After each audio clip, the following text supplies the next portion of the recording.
हाय दोस्तों, स्वागत है आपका यूट्यूब की दुनिया में सबसे डरावने चैनल में, जहां आपको सुनने को मिलेगी सच्ची डरावनी कहानियां।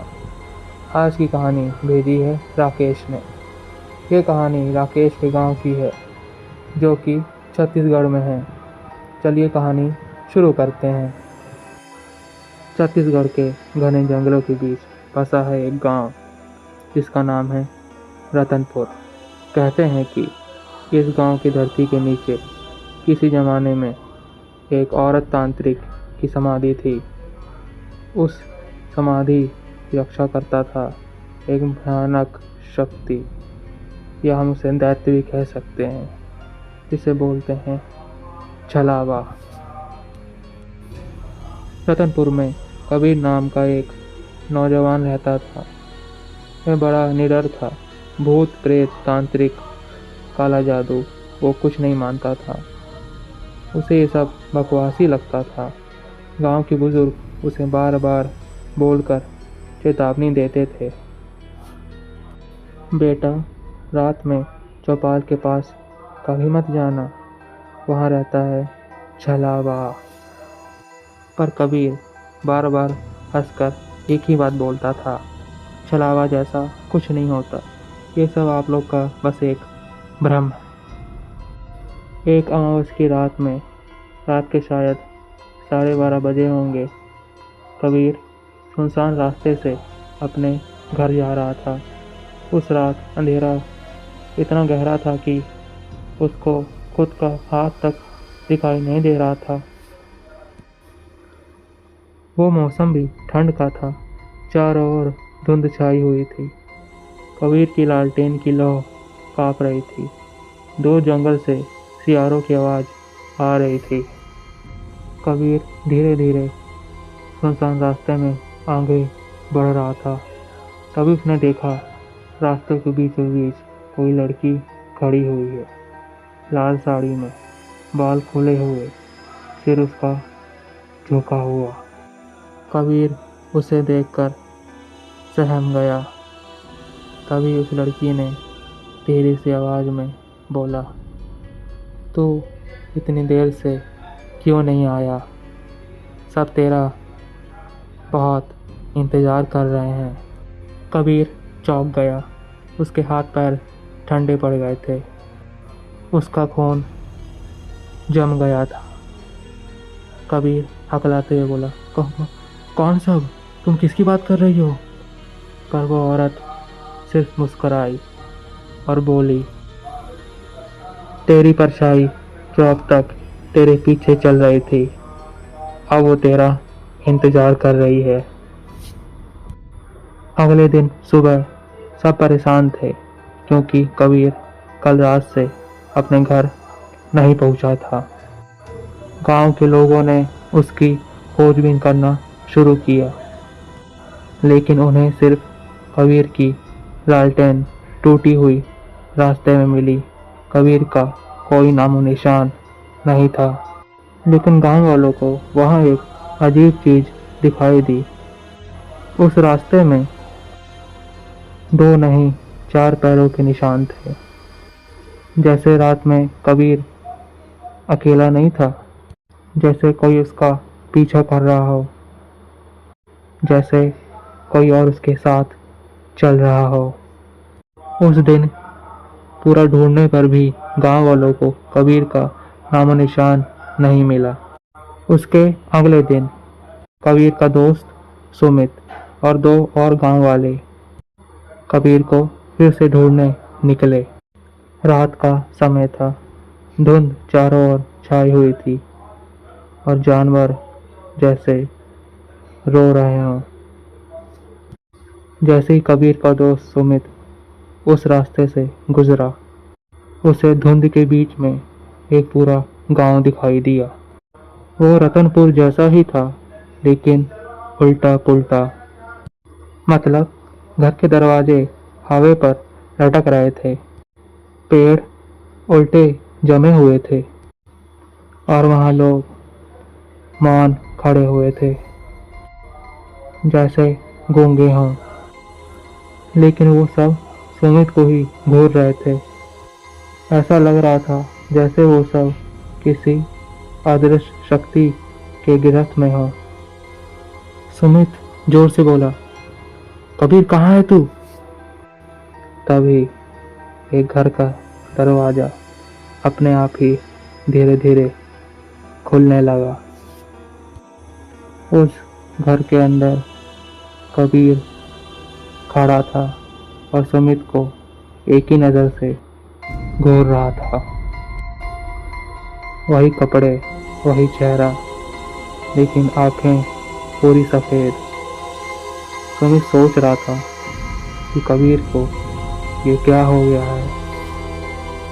तभी कबीर बोला, मेरे दोस्त सुमित, मैं यहाँ खुश हूँ। सुमित, अब तू भी यहाँ मेरे साथ ही रह जा। अचानक से हवाएं तेज चलने लगी। सारे पेड़ जोर जोर से हिलने लगे जैसे कि अभी ही उखड़ के गिर जाएंगे, और पूरा गांव सुमित की एक नज़र में धुंधला होके उसके सामने से गायब हो गया। सुमित को सब कुछ भी समझ में नहीं आ रहा था। वो पूरा बेचैन हो चुका था और वो एक झटके से ही जमीन पे गिर पड़ा। शायद वो बेहोश हो गया था। अगली सुबह जब सुमित उठा तब वो खुद को एक शमशान के ठीक बीचों बीच पाया, और उसके सामने थे एक बड़ा सा चेहरा जिसमें त्रिपुंड टीका लगा था, लंबी लंबी दाढ़ी। वो था एक अघोरी जो उसकी तरफ देखकर एक अजीब से ही मुस्कुरा रहा था। उस अघोरी ने मुस्कुराकर बोला, किस्मत वाला है तू जो उस खूनी छलावे से बच गया। सुमित बोला, कौन छलावा? आप किसकी बात कर रहे हो? आप क्या बोल रहे हो? मुझे कुछ भी समझ में नहीं आ रहा है बाबा। उस अघोरी ने बोला, ठीक 80 साल पहले रतनपुर में एक तांत्रिक महिला थी। उसका नाम था मोहिनी।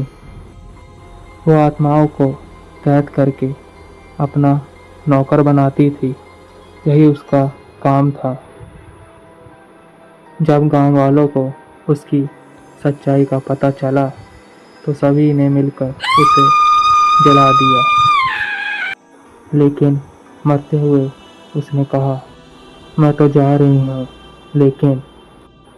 लेकिन मेरा एक सेवक जो कि एक भयानक छलावा है, इस गांव को पूरी तरह से शमशान बना देगा। यह मेरा श्राप है, मोहिनी का श्राप। इसके बाद मोहिनी तो मर गई, लेकिन जिंदा है उसका आज भी श्राप।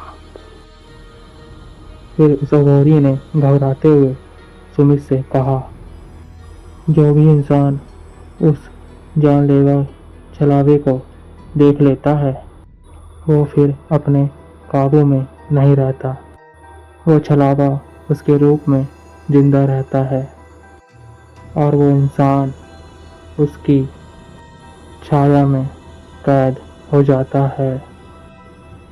सुमित ने ये पूरी बात सुनकर ठान लिया कि वो अब इस गांव को उस श्राप से मुक्ति दिलाएगा।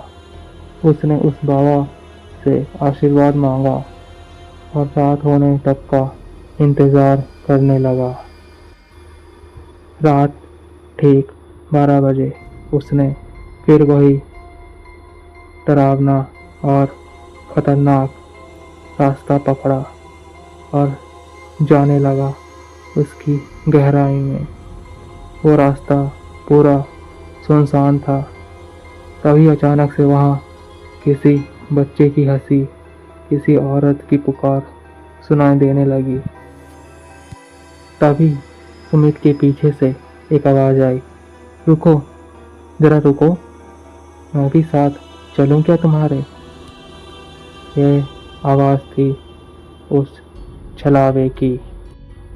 सुमित ये आवाज़ सुनते ही एक मंत्र पढ़ा जो कि उस बाबा ने उसे दिया था। वो मंत्र था ओम छाया विनाशने नमः। जैसे ही सुमित ने यह मंत्र पढ़ा तभी वहाँ हवा थम गई। उसके सामने वो ही छलावा खड़ा था।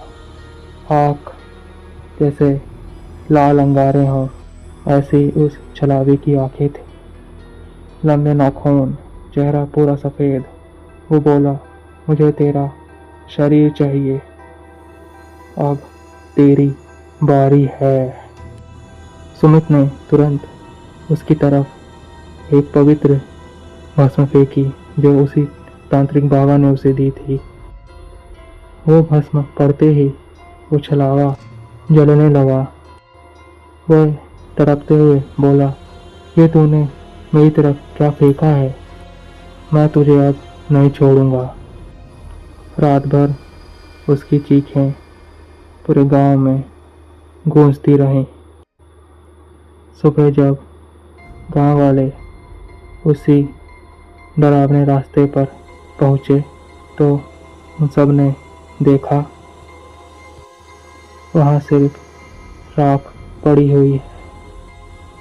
वो राख चमक रही थी और ठीक उस राख के बगल में सुमित बेसुध बेहोश पड़ा हुआ था। आज भी रतनपुर के उस रास्ते पर आधी रात को कोई मुसाफिर गुजरता है तो पीछे से एक आवाज़ आती है जैसे कोई बोल रहा हो, तेरी परछाई अब मेरी है। दोस्तों, छलावा कभी मरता नहीं, वो बस रूप बदलता रहता है। और अगली बार तुम अपने पीछे कोई आदमी की आवाज़ सुनाई दे तो रुकना मत, वहाँ से तुरंत भाग जाना, क्योंकि शायद वो तुम नहीं, तुम्हारा छलावा हो। दोस्तों, वीडियो को लाइक करें, शेयर करें और चैनल को सब्सक्राइब करें। और अगर आप भी अपनी सच्ची हॉरर स्टोरी दुनिया के साथ शेयर करना चाहते हैं तो आप हमें हमारे व्हाट्सएप नंबर या ईमेल आईडी पर नॉर्मल मैसेज या फिर वॉइस मैसेज के फॉर्म में शेयर कर सकते हैं। हमें आपकी स्टोरी का इंतज़ार रहेगा। तब तक के लिए गुड नाइट।